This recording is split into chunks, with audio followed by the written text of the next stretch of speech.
birthday, Israel, to 70 years and 70 more. But you and I believe that we're Americans and Americans first, period. End of story. We are citizens of this nation, okay? The way you are treating me is so repulsive. I have text messages, Megan, calling me an anti-Semite. Charlie and I have always been very clear on our stance.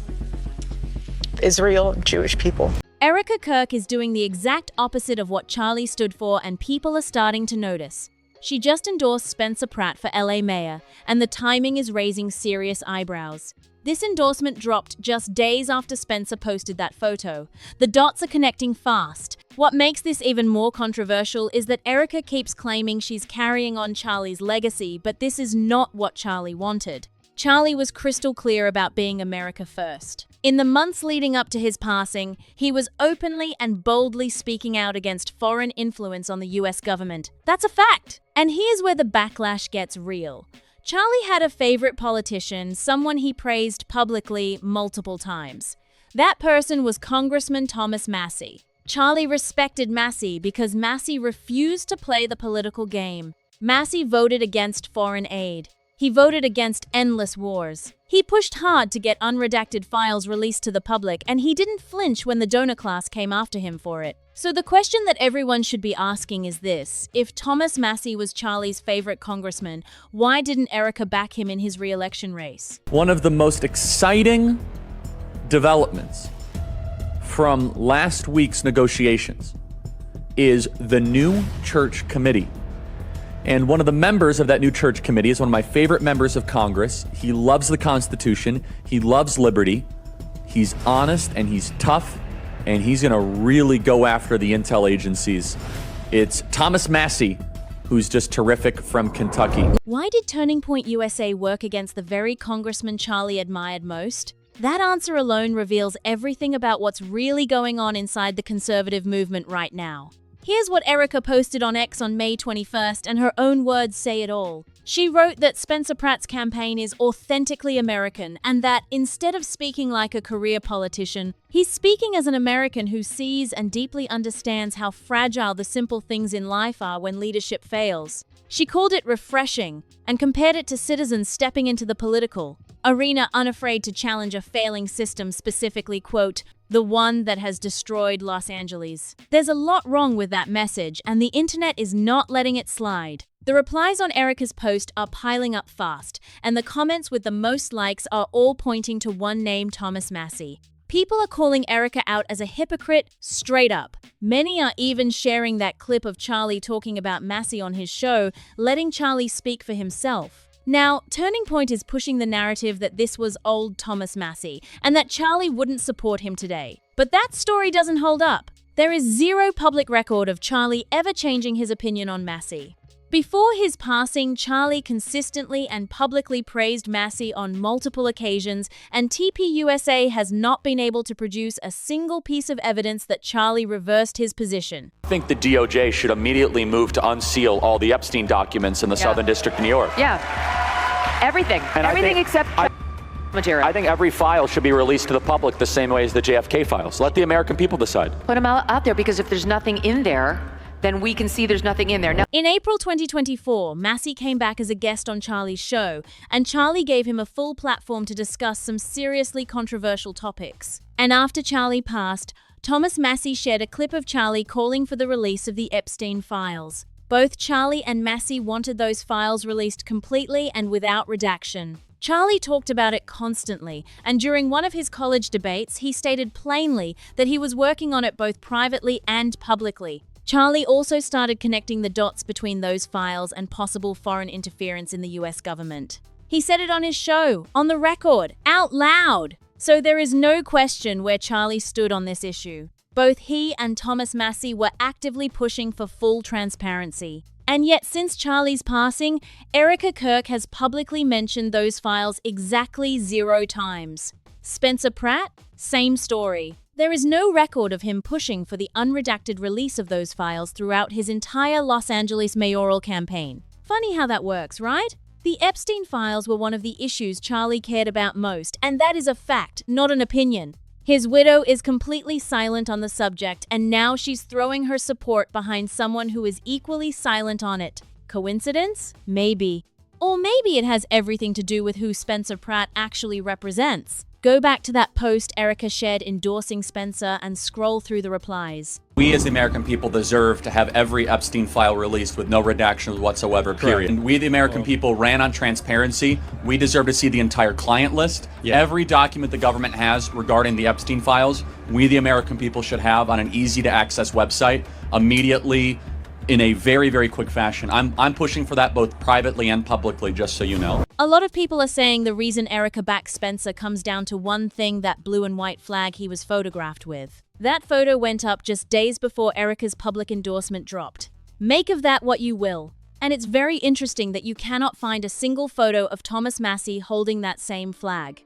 Massie just lost his primary on May 19th, and Turning Point's fingerprints are all over it. On May 12th, Turning Point Action shared a clip from a Kentucky rally where President called Massie a loser and accused him of being disloyal.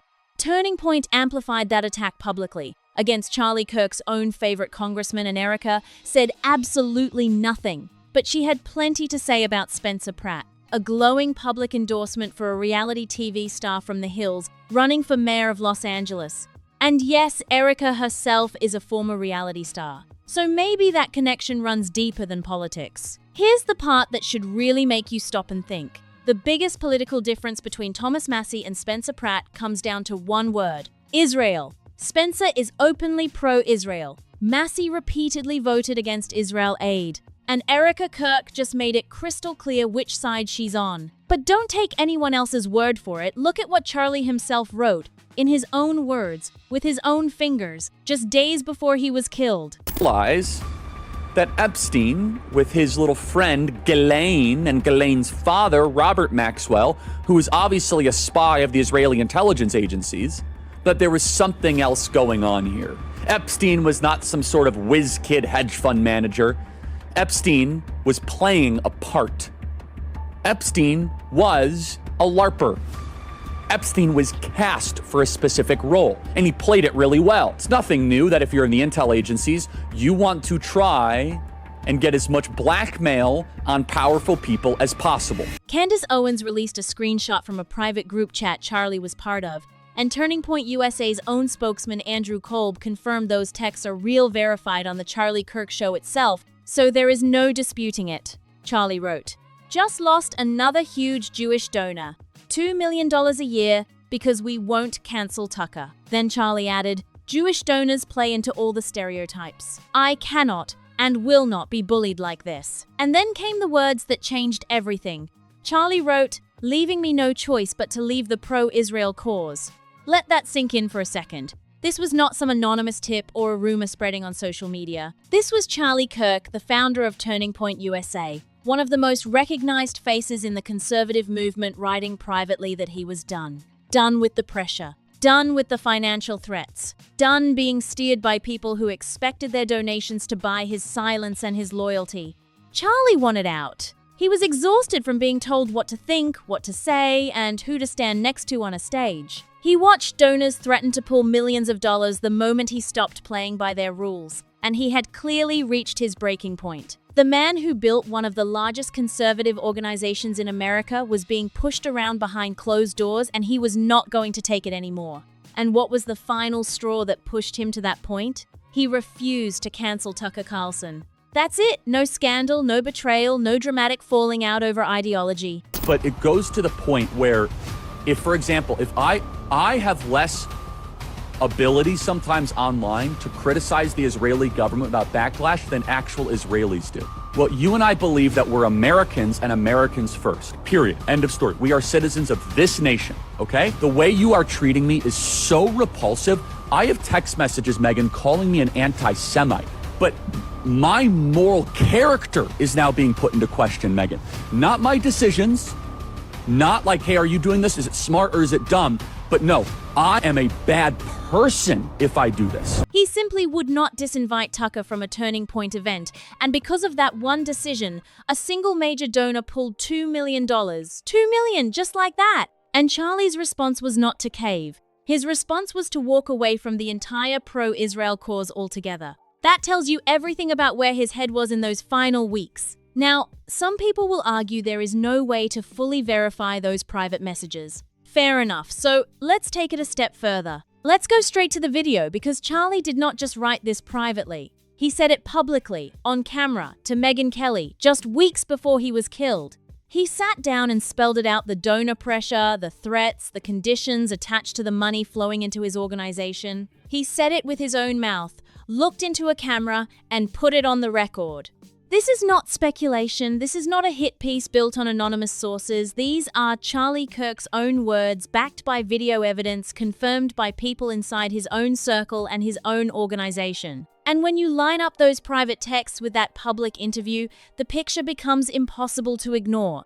What Charlie was experiencing in his final weeks was a serious awakening. He was starting to see behind the curtain of the very movement he had spent years building. The donors he depended on to keep the lights on, the allies who showed up at his events, the people who smiled for photos and called themselves his friends, they were not there for the mission. They were not there for America first. They were there to make sure the messaging stayed within certain boundaries. And the moment Charlie started pushing past those boundaries, the money started disappearing. Think about what that actually means. A man is running a massive political organization, and the people funding that organization are essentially holding a financial gun to his head every time he steps out of line. That is not a partnership. That is not a movement. That is control dressed up in conservative clothing. And Charlie saw it. He called it out. He pushed back. He refused to cancel Tucker Carlson when the pressure came down, and he paid a serious price for it financially. But instead of folding, he doubled down and made his feelings known in writing. The man had principles, and those principles were starting to cost him real money. Now here is where the story gets even more uncomfortable. Charlie is gone. And the organization he built, the platform he sacrificed for, the legacy he left behind, it is now being managed by Erika Kirk. And what is Erika doing with all of it? She is doing the exact opposite of everything Charlie was moving toward in his final days. Charlie was pulling away from the pro-Israel donor class. Erika is cozying up to it. Charlie was championing Thomas Massie, a congressman who voted against foreign aid and pushed for transparency on some of the most sensitive files in modern American history. Erika helped tear Massie down and said nothing while it happened. Charlie was openly and repeatedly calling for the full release of the Epstein files. Erika has not mentioned those files a single time since Charlie passed. Not once. This is not a small list of differences. This is a complete reversal of direction. The organization is now moving in the exact opposite direction from where its founder was heading when he died. And the people who were pressuring Charlie while he was alive appear to be getting exactly what they wanted now that he is gone. That is a pattern that deserves serious attention. Because if Charlie Kirk, a man with a massive platform, millions of followers, and years of political credibility was being financially bullied and pushed around behind the scenes, what does that say about the state of the conservative movement overall? What does it say about who is actually pulling the strings? The donor class is not just writing checks because they believe in the cause. They are writing checks because they expect a return on their investment. And that return is influence, it is access. It is the ability to pick up the phone and tell a major conservative figure who to platform, who to attack, and which topics to stay far away from. And when that figure refuses to comply, the money walks. Charlie refused to comply. And now Charlie is gone. Erika is complying. And the money appears to be flowing just fine. Look at the endorsement of Spencer Pratt again with fresh eyes. This is not just a quirky political moment involving a reality TV star. This is a signal. Erika publicly backing a pro-Israel candidate for LA mayor while staying completely silent on the files, on Massie, on everything Charlie stood for in his final months. That is a message being sent loud and clear to the donor class. The message is, we are back in line. The disruption is over. Your investment is safe. And Thomas Massie, the congressman Charlie loved because he refused to be bought, just lost his primary on May 19th with Turning Point's help. The man who voted against foreign aid, pushed for unredacted document releases, and refused to play the game is now out. And the people who helped remove him are the same people running the organization that Charlie Kirk built. Let that sit with you for a moment. Because this is not just inside baseball political drama. This is about who controls the narrative inside one of the most influential conservative movements in the country. This is about whether the people carrying Charlie's name forward are actually carrying his values, or whether they are using his name as a cover while quietly dismantling everything he stood for. The Epstein files angle is especially important here, and it keeps getting buried. Charlie was not just casually mentioning those files. He was actively working on getting them released, both privately and publicly by his own admission. He said it during college debates. He said it on his show. He connected those files to foreign influence on the US government, and Thomas Massie was right there alongside him pushing for the same transparency. So why is that thread completely dead inside the USA now? Why has Erika not picked it up? Why is Spencer Pratt, the man she is now publicly endorsing, nowhere to be found on that issue? These are not unfair questions. These are the exact questions that Charlie himself would be asking if the roles were reversed. The pattern here is consistent and it is documented. Every single issue that Charlie was most passionate about in his final weeks, the files, foreign influence, donor accountability, supporting Massie, protecting free speech on his own stage, every single one of those issues has either been dropped, reversed, or actively worked against by the people now running his organization. And the conservative audience that loved Charlie, that watched his show, that attended his events and believed in what he was building, they are noticing. The comments on Erika's posts are not random noise. Those are real people who followed Charlie for years, who know what he stood for, and who are watching his legacy get quietly reshaped into something he would not recognize. This is bigger than Erika Kirk. This is bigger than Spencer Pratt. This is even bigger than Thomas Massie's primary loss. What is happening here is a case study in how movements get captured. A passionate founder builds something real, attracts funding, grows the platform, and then slowly, through financial pressure and strategic personnel decisions, the original mission gets hollowed out and replaced with something that serves the people writing the checks instead of the people watching the videos. Charlie saw it happening. He wrote about it. He talked about it on camera. He was in the process of doing something about it.